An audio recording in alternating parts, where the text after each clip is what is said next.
I know you're tired. I know you're broken. And it feels like you can't take anymore. That you have come to the end of yourself. But all of this means one thing. That you are a survivor. Your greatest weakness, the hurt, the pain, the betrayal, the feeling that you get when you wake up and you are inundated with so much responsibility. Feels like you can't breathe. Paralyzed by the pain of life. I can only imagine what it's been like to be you. But I'll tell you this, there is a switch inside of every one of us. And at any moment in life, you can turn that switch from surviving to winning. Because ultimately, survival is an illusion. There's only two types of people in this world. There's people who lose, and there's people who win. And it's hard to be a loser, and it's hard to be a winner. Today, I want you to make a decision to flip the switch inside of you from surviving to winning. It's time to win. See, the human being is the highest order of creation on earth. And one thing I am crystal clear about is that at any moment in your life, you can come across a speech or a piece of information. And if that information is applied, that revelation, it can forever alter the fabric of your existence. It's in the midst of our greatest storm. If you can hear my voice, you've survived. You survived the hurricane. You survived the storm. You survived the trial. You survived the betrayal. You survived it all. In order to change your life, all you gotta do is flip this switch from surviving to winning. See, a survivor will sit and wallow in the pain of the past. But a winner will build even when they are broken.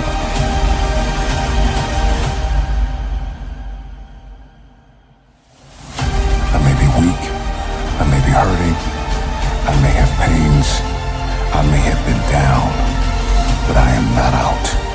I am getting out of this hole. Today, I'm getting out of the pit of misery and into my destiny. Your pain is not bigger than your purpose.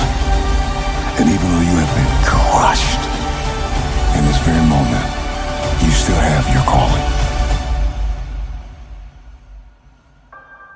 Flip the switch from weakness to winning, from hurting to conquering, from losing to champion. You can't worry about yesterday because yesterday is not coming back to look for you. Who speaks to the broken? Who speaks to the individuals that's still in the process? I'm dropping this for you. I'm telling you to keep going when you face opposition. I'm telling you to keep going when you face adversity. Believe in everything that you are and understand that within you there's something greater than any obstacle you'll ever face. I wish I could tell you that if you just keep going, it's gonna get lighter. But that's not the truth. The truth is, you gotta find something within. He's gonna have to dig deep inside his soul to bring out that king. But I'm telling you to get rid of the things that's not giving you the strength that you need to keep living the life that you have been given. When you come over depression, you raise your arms like a champ. When you overcome bankruptcy, you raise your arms like a champ. When you come over divorce, raise your arms in victory. You have the warrior spirit in your soul. You have the warrior mindset. That dream is not going to just sit there and wait for you to come and get it. When you want to succeed as bad as you want to breathe, when you ain't got nothing up in your tank, you got to think about the people in your life that you're going this for. And then if you can think about them, you can go one more mile. You can go one more day at work. Live. Breathe. Life. You. That's what it's about. Here we go again. It's not about the running, the swimming, the push-ups, the sit-ups. It's about what those things do for your mentality. You don't get better on the couch. Same old shit again. Life is one big tug of war between mediocrity and trying to find your best self. Marching down the avenue. Where everybody's getting weaker, I'm getting stronger. One more day and we'll be through. At the bottom of insecurities, fear, self-doubt, lies, was me buried in the fetal position. How I got out of that was recognizing, being honest with it, being truthful with it, and then fix it. Stay in your own mind.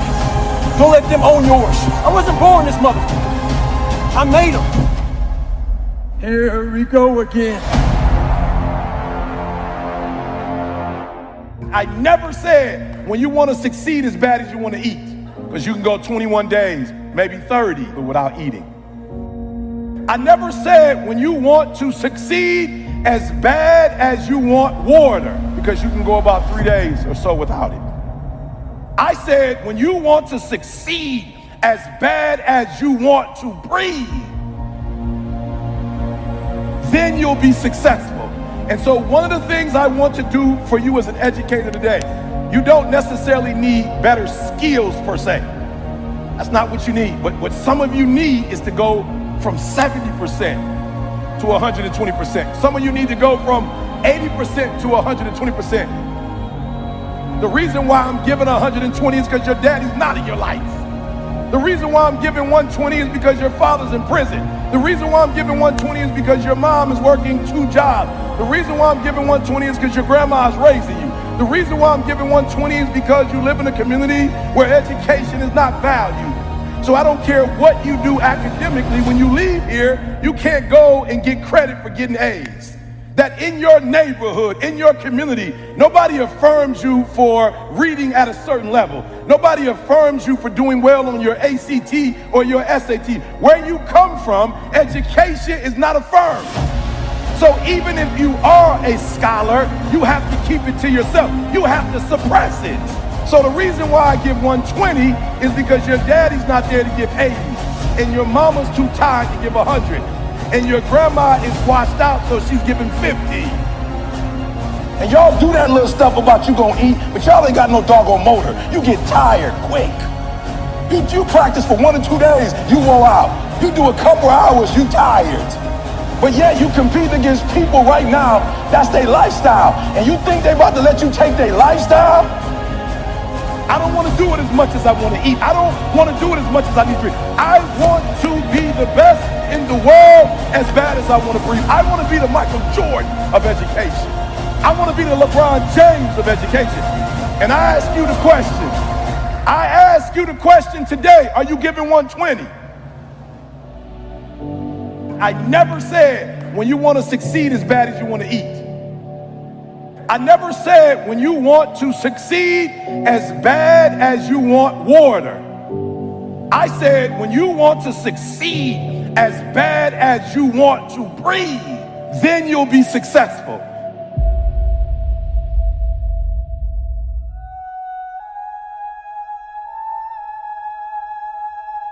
Winston Churchill said the destiny of man is not measured by material computations. When great forces are on the move in the world, we learn we're spirits, not animals. And he said there's something going on in time and space and beyond time and space, which, whether we like it or not, spells duty. You and I have a rendezvous with destiny. You have the capacity to leave a lasting impact, an indelible impression upon this world. It is about becoming a master of your own destiny. As your understanding and perception of life deepens, you will see everything is in your hands. All of us have something in us that we must live. And if we don't know what it is right now, we must create it or we must find it. All of us have this, whatever this something is. Just try and dig deep and find out what you're passionate about and live it like there's no tomorrow. I don't care what it is. I don't care what you want to do. but do the hell out of that. It takes, again, hard work, and it takes perseverance. And again, it just takes context, and it takes perspective. You gotta put your stake in the ground and go after this thing called your future, because no one's gonna give it to you.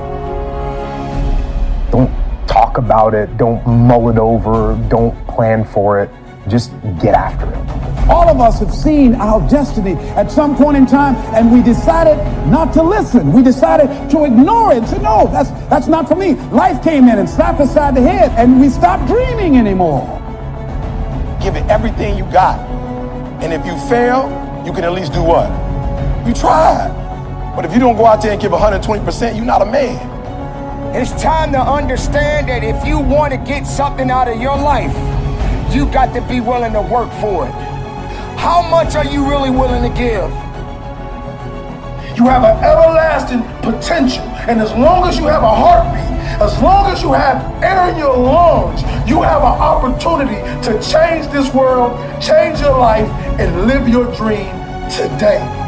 Don't you dare settle for anything less than what you know you can get. Just make sure you make your mark. Make sure you make your mark in this world. When you become what you're supposed to be, then you're going to bless somebody else. And that's what it's really all about. If you don't get serious with what's going on in front of you, you're going to forfeit everything that you were born to be. Take the leap of faith and believe that everything is going to be all right. Take that leap of faith. Trust yourself. To bring out that king, that legend. As a human being, the strongest thing you've got is your force of will. So take that force of will and make that happen. Make sure every breath you take counts for something. That when you get to the spot, you get to the spot for 1,000 others, 1,000,000 others. Live your life now. Live your dreams now. Start acting like this is your last day on the planet. Claim the sacred spaces of your minds and move toward that destiny with patience, perseverance, and prayer.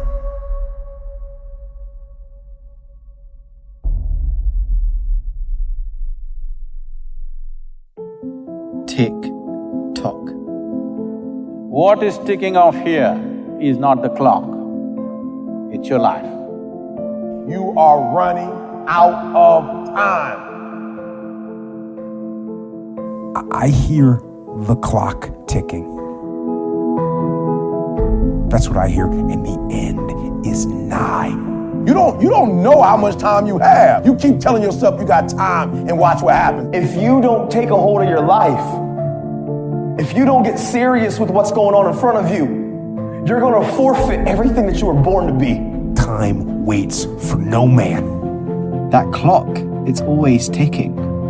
Your time is limited, so don't waste it living someone else's life. You got to give it everything you got, whether it's your time, your talent, or your treasures. When's the time to jump in the pool? When's the time to kiss the boy? When's the time to get married? When's the time to take the training wheels off the bike? When's the time to live your life? The answer is, I don't know. Nobody knows.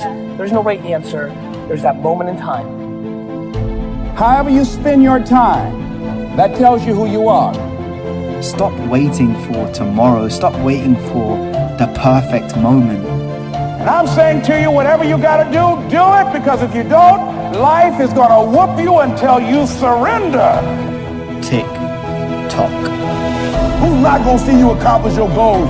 Who's not gonna see you blow up? Who's not gonna be able to enjoy the fruits of your labor with you who put in? Why? Because you average.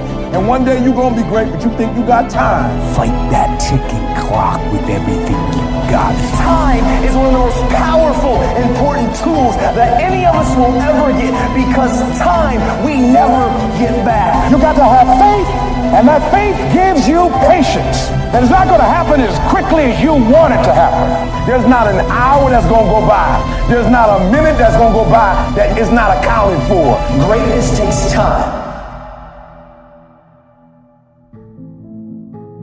Tick tock.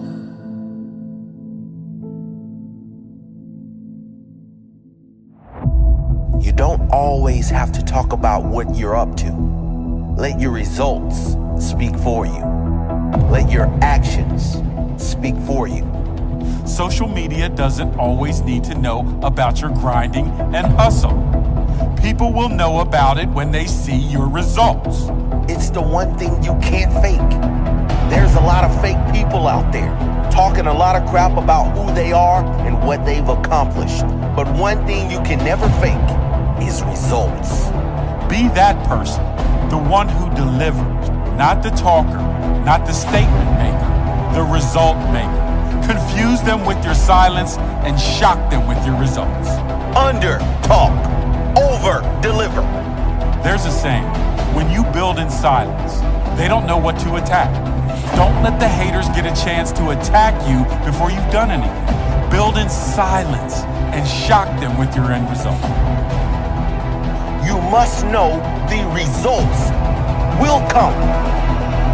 If you get your head down and work, you do not need to tell everyone what you're up to or who you think you're going to be. Just show them. The results will come if you get your head down and work. Your work ethic will show in your result. Your hustle will show in your results. Your ability will show in your results. Your greatness will show in your results, never in your talk. There's no need to tell people how great you are. When you are truly great, they will tell you. Let your results speak for you. Let your actions speak for you. Confuse them with your silence and shock them with your results. Your work ethic will show in your results. Your hustle will show in your results. Your ability will show in your results. Your greatness will show in your results, never in your talk.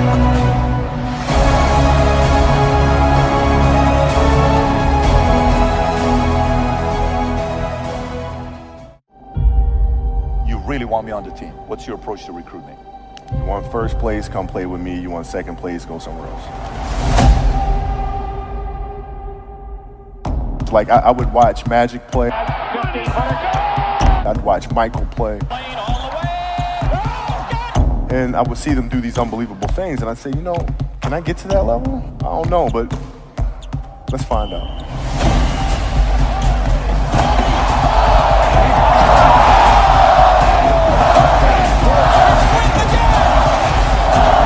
That's why he's the best player in the game.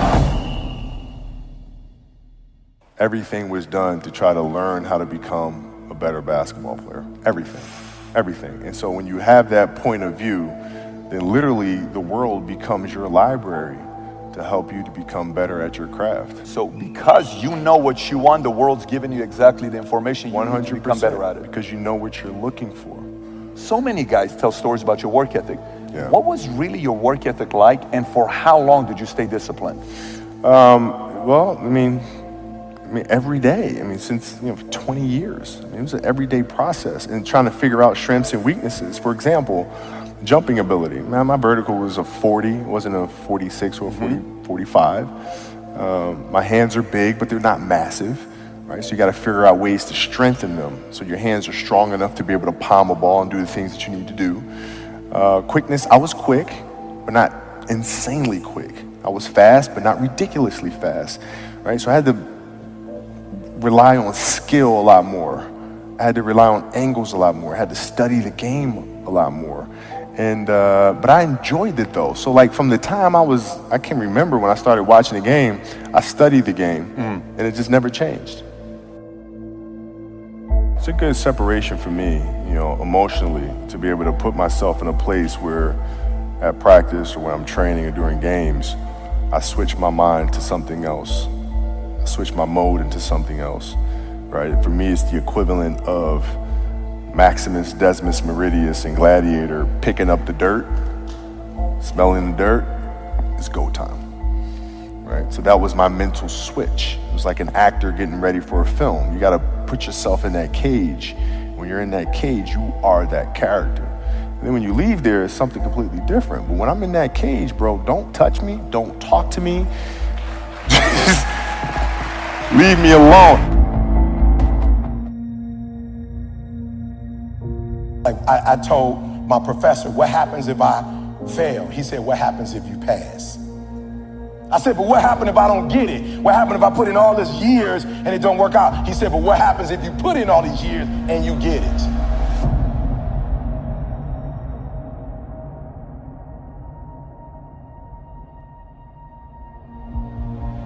You got skill and you got will.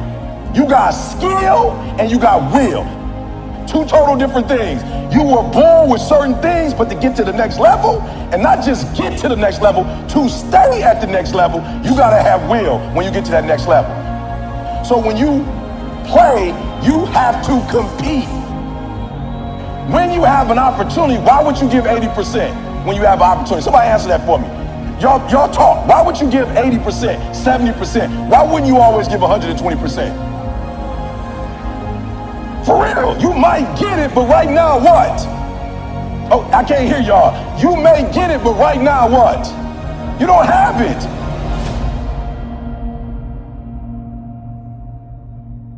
You have nothing to fear. Guys, you already overcame all kind of stuff. Because a lot of you don't see that what's going to take you to that next level that's going to separate you from everybody else, because you got to have something that separates you. What's going to separate you from everybody else? Right? I don't know what that is for you, but just talk about it. When you hear my videos, one of the things you notice that separates me from everybody else, I don't do what in any of my videos? I don't curse. You've never seen me cuss before. You've never seen me drink before. You've never seen me smoke. I'm not against drinking and smoking, but my brand is I don't drink, I don't smoke. What are you going to do to separate yourself? Like, I do things to separate myself from everybody else. The passion that I have when I speak, the grind that I have when I do what I do. What are you going to do to separate yourself? People you're not even going to be hanging out with. All I want to hear is E. They grinding like they ain't never grind before. Johnny, I want to hear they out there handling that rock like E. They monsters, E. They like freaks out here, E. Like, they going hard, E. That's all I want. What's some more stuff that's keeping you from doing what you're supposed to do? I love it.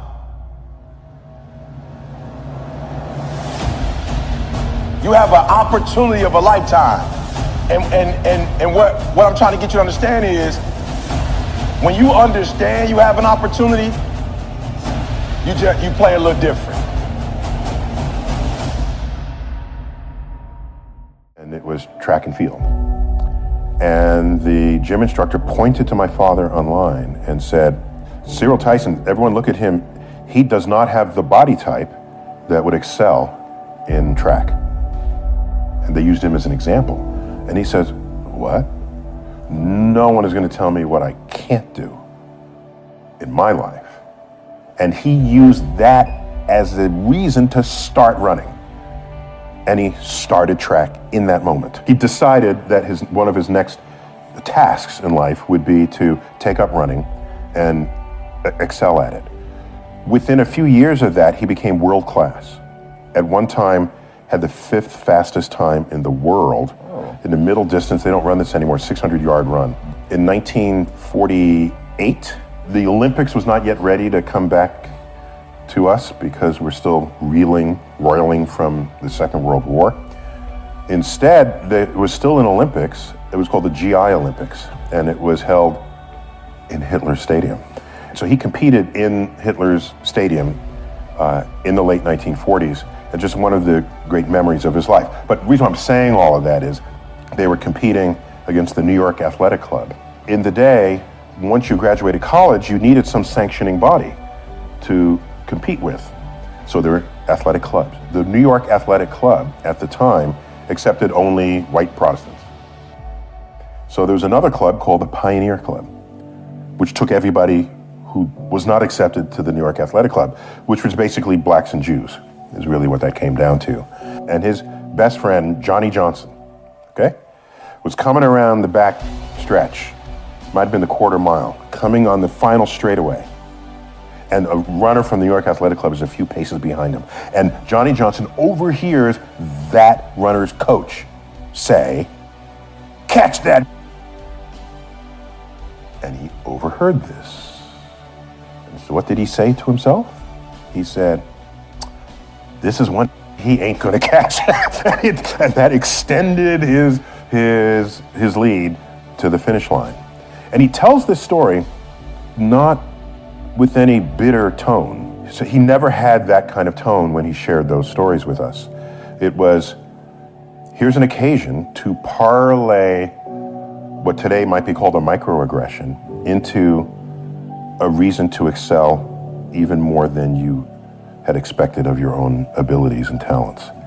And so I have taken that lesson with me. How did you get mentally and emotionally so strong where it doesn't bother you? Well, you know, you got to look at the reality of the situation. You know, like for me, it's not, you know, you kind of got to get over yourself. Like, it's not about you, man. Like, oh, okay, you feel embarrassed. You're not that important. Like, get over yourself. That's where you go. Get over yourself, right? Like, you're worried about how people may perceive you, and like you're walking around and it's embarrassing because you shot 5 air balls. Get over yourself, right? And then after that, it's okay, well, why did those air balls happen? Got it. High school, year before, we played 35 games, max, right? Week in between, spaced out, plenty of time to rest. In the NBA, it's back to back to back to back to back to back to back. I didn't have the legs.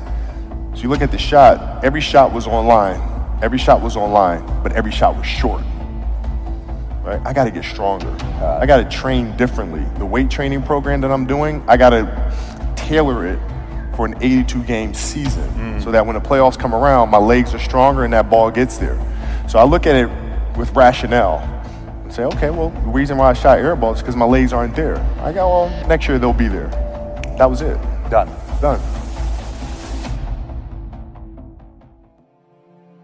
I wasn't successful because of who I was. Like, and a lot of y'all, for real, here's what you gotta stop doing. You hold people to the fire when they don't do what they're supposed to do, but you give yourself a pass. Like, and you gotta stop doing that. Like, I see in this generation, people will let their kids get away with stuff that I know you wouldn't let nobody else's kid get away with. But sometimes when you're so close to something, you don't treat it you don't treat it real. Like, you give it a pass because it's your baby. But if somebody else was to get on your couch and do that, you'd have a fit. Or somebody. So what I had to start doing was saying, you gotta stop holding other people to the fire. You gotta hold yourself to the fire. And I realized that without a schedule, I was the one that was messing up my life.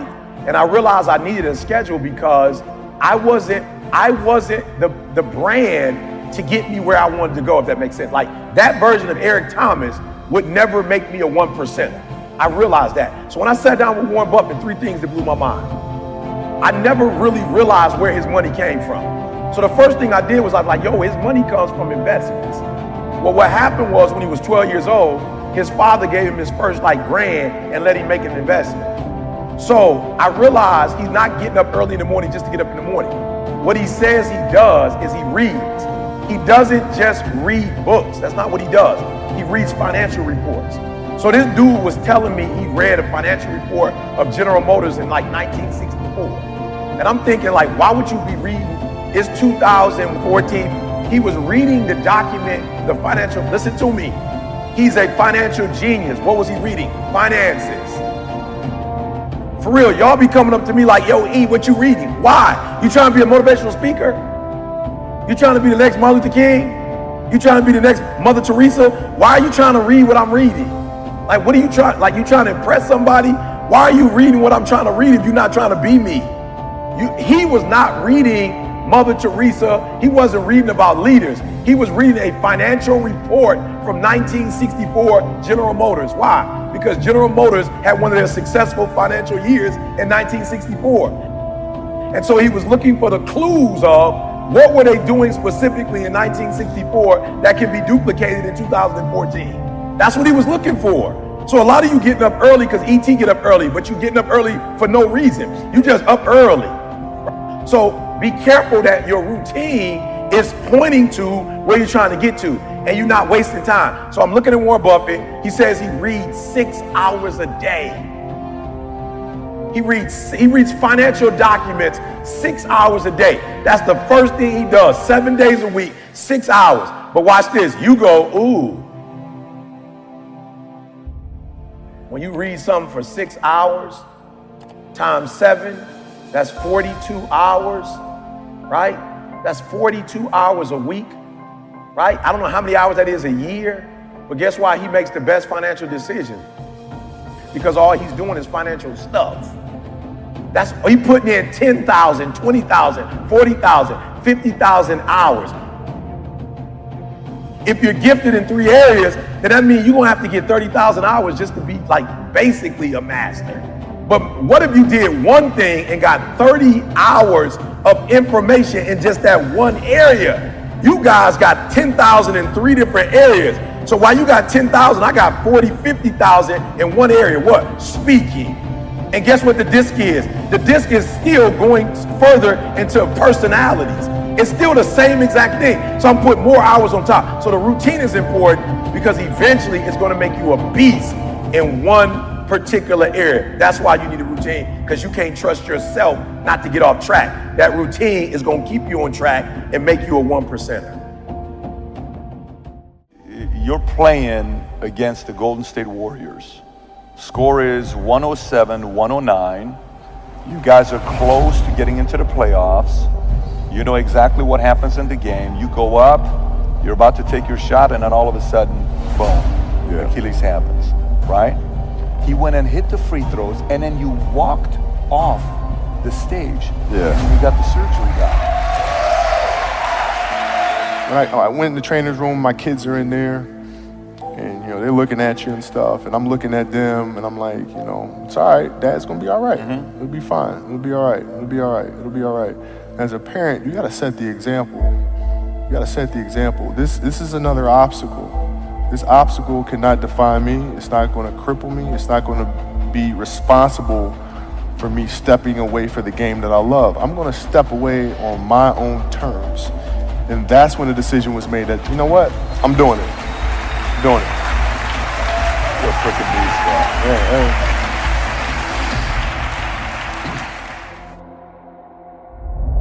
Push yourself. So you want to be the best. You want to get to the top. You want to achieve success. I'm sick and tired of all you people out there that go around talking about what you want, what you're going to get, what you're going to have, what you're going to do, where you're going to go, and not doing shit to actually make it happen. If you're happy in life right now, then you can stop listening now, because this video ain't for you. The moments and situations you're steering away from are usually the things that need to be attacked head on. You're the one that needs to trigger that growth. You'll always be dreaming of a better life, dreaming of success, dreaming about the person you're capable of becoming. We've all got things we want to do, dreams of what we want our life to look like. The problem is, most of us are standing in a busy street just letting the opportunities in life pass us by. We're waiting for the perfect situation, the perfect circumstances, the perfect opportunity, the perfect time. There's never going to be a perfect time or the perfect moment. Take a look at the clock. This is your time. You know what you want, so go get it. It's there. If you want all these things in life and you're just thinking that by some miracle of life or some bullshit theory of the law of attraction it's going to magically happen, you've got to wake up. The only way to get what you want in life is to get to work and go and get it. To look at all your adversity and all the excuses square in the face and push yourself out of your comfort zone to achieve what you want. Your biggest growth moments come from a place of discomfort. If you're never willing to step outside into those fears, face the unknown, and see what's on the other side of them, you'll always be wondering what could have been. You can always do more. You always have another gear, another level of performance. You can always push a little bit harder, get up a little earlier, work a little longer, spend more time with the ones you love. Whatever it is you want more of or want to be better at in your life, you have complete control over whether you get it or not.